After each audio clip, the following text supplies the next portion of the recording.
মাত্র 6 বছর বয়সে মায়ের ভয়ঙ্কর পরিণতি দেখেই ইয়েজি পুরোপুরি ভেঙে পড়ে। 10-12 বছর ধরে সে নিজেকে বিছানায় বন্দি রাখে, ফলে তার পেশি শুকিয়ে যায় এবং শেষ পর্যন্ত হাঁটার ক্ষমতা হারায়।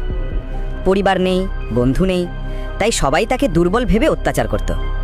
যে নার্স তার দেখাশোনা করত বাইরে ভদ্র দেখালেও আসলে গোপনে ইয়েজির ওপর রাগ ঝাড়ত। ইয়েজি ভয়ে কিছু বলতেও পারত না।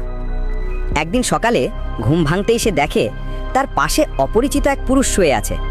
ভয়ে ইয়েজি লোকটিকে ঠেলে ফেলে দেয়, কিন্তু লোকটা আবার ফিরে এসে জোর করে তাকে বিছানা থেকে ফেলে দেয়।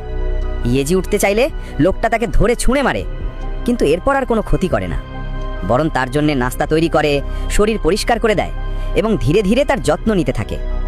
ভয়ের মাঝেও ইয়েজি তার প্রতি বিশ্বাস তৈরি করে এবং এই সময়টা তার জীবনের উষ্ণ স্মৃতিতে পরিণত হয়। হঠাৎ একজন পুলিশ এসে জানায় ওই লোকটি আসলে তার চাচা, যাকে বহু আগে মিথ্যে অভিযোগে জেলে পাঠানো হয়েছিল। আর যারা ভালো সেজেছিল তারাই ছিল সত্যিকারের নির্যাতনকারী। গল্পটি দেখায় সমাজে অনেক দুর্বল মানুষ আছে যারা নিজেদের ওপর হওয়া অত্যাচার বলতে পারে না। উত্তর কঠিন হলেও অন্ধকারের মধ্যেও